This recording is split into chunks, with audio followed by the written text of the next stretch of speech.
I want to tell you, we have different things that drive us as a teacher.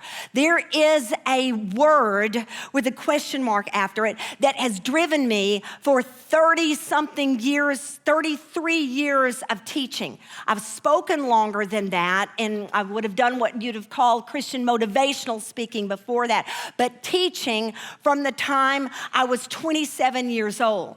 And one thing has driven me, and it's driven me because of the struggle I had personally. And so whatever was hard for you, you want it to be easier for someone else.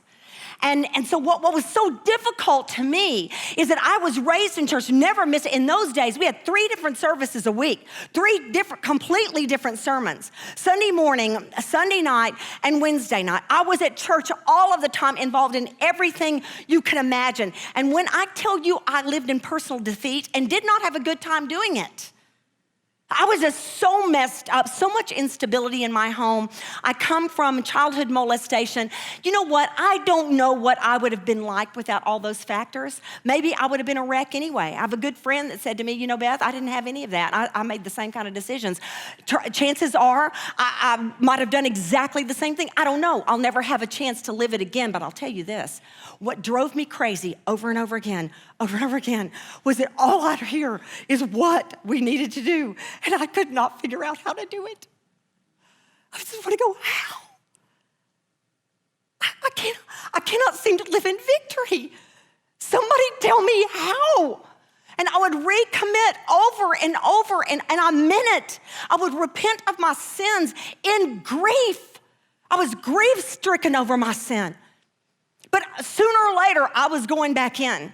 And so it became to me, my big word when I teach every single lesson, I have one question that I am trying to answer to you, whoever you are, whether it is 4 people, whether it is 50 people, or whether it is 1,800 people, one question, how?